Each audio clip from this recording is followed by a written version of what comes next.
প্রথম প্রশ্ন, শেখ কত টাকা থাকলে কুরবানি দিতে হবে?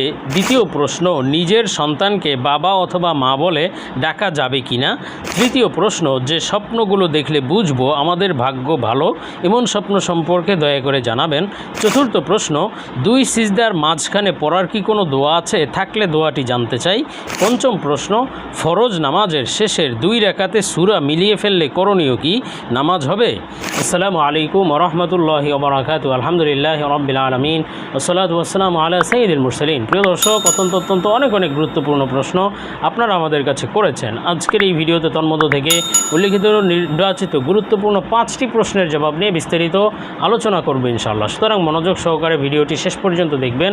আর আপনার কোনো প্রশ্ন থাকলে অবশ্যই কমেন্টে লিখে যাবেন, আমরা পরবর্তী ভিডিওতে জবাব দেবো ইনশাআল্লাহ। আর আমাদের সাথে সরাসরি যোগাযোগ করতে, প্রশ্ন করতে, আরও অসংখ্য মাসাইল জানতে আমাদের ওয়েবসাইট, অন্যান্য চ্যানেলগুলো, ফেসবুক পেজগুলো ভিজিট করতে পারেন, যার লিঙ্ক নিচে ডিসক্রিপশনে দেওয়া আছে।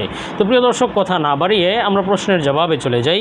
একটি প্রশ্ন ছিল যে ফরজ নামাজের শেষের 2 রাকাতে সূরা মিলিয়ে ফেললে করণীয় কি? নামাজ হবে? দেখুন, সাধারণত ফরজ নামাজের প্রথম 2 রাকাতে সূরা ফাতিহার সাথে সূরা মিলানো ওয়াজিব। আর ফরজ নামাজের প্রথম 2 রাকাতের পরে, যেমন মাগরিব নামাজের শেষে 1 রাকাত থাকে, অথবা 4 রাকাত বিশিষ্ট ফরজ নামাজের শেষে 2 রাকাত থাকে, তো সেই রাকাতগুলোতে সূরা ফাতিহার সাথে অন্য সূরা মিলানো ইচ্ছাকৃতভাবে করা মাকরুহে তানজি, যেহেতু রাসূল সাল্লাল্লাহু আলাইহি ওয়াসাল্লাম থেকে সেই আমল বর্ণিত নেই। এজন্য কেউ ইচ্ছাকৃত এই কাজ করবে না, তাহলে মাকরু তানজি একটি কাজ করলো। আর যদি অনিচ্ছাকৃত ভুলে মিলিয়ে ফেলে, তাহলে তার জন্য কোনো কিছুই করণীয় নেই, এমনকি তার জন্য মাকরু তানজিও হবে না। আর যদি ইচ্ছাকৃত অথবা ভুলে যেটাই করুক না কেন, তার সিজদায় সাহু আবশ্যক হবে না, তার নামাজও ভাঙবে না, তার নামাজ হয়ে যাবে, তবে ইচ্ছাকৃত এই কাজ করা যাবে না। যাই হোক, এর পরবর্তী প্রশ্ন ছিল যে 2 সিজদার মাঝখানে পড়ার কি কোনো দোয়া আছে? থাকলে দোয়াটি জানতে চাই। দেখুন, আমরা অনেকে 2 সিজদার মাঝে পড়ার দোয়া জানি না, যার কারণে হয় কি, আমরা 2 সিজদার মাঝে কোনো ওয়েট করি না, সময় করি না, এক সিজদা দিয়ে উঠে আবার দ্রুত আর এক সিজদায় চলে যাই।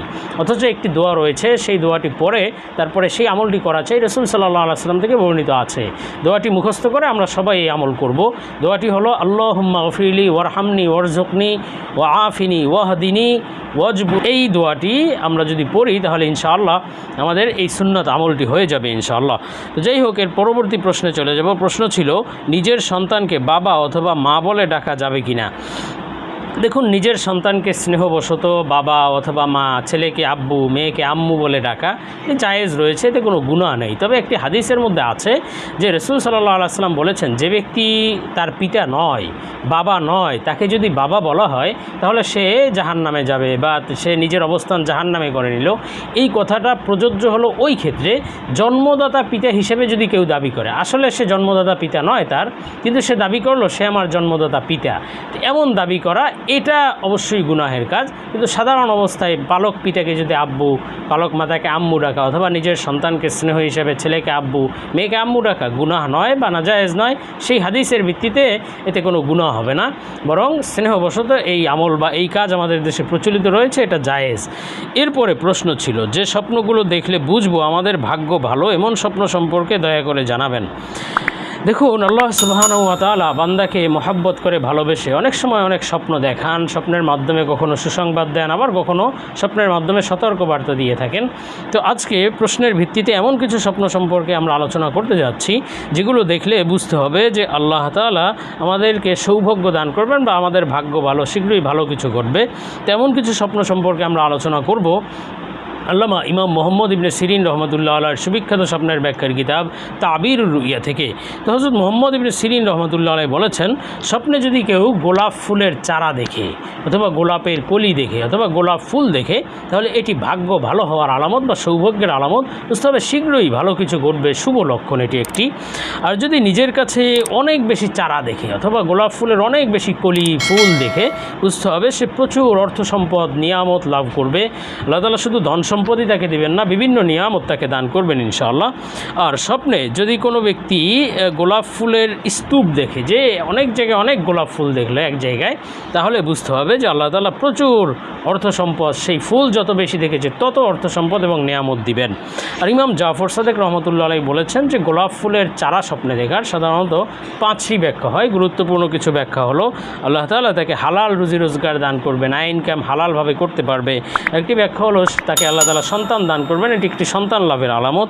আর একটি ব্যাখ্যা হলো সে সম্পদ লাভ করবে এবং ব্যবসায় বা চাকরিতে লাভবান হবে, মুনাফা লাভ করতে পারবে। আর একটি ব্যাখ্যা হলো সে ভালো ভালো কাজ করতে পারবে ইনশাআল্লাহ।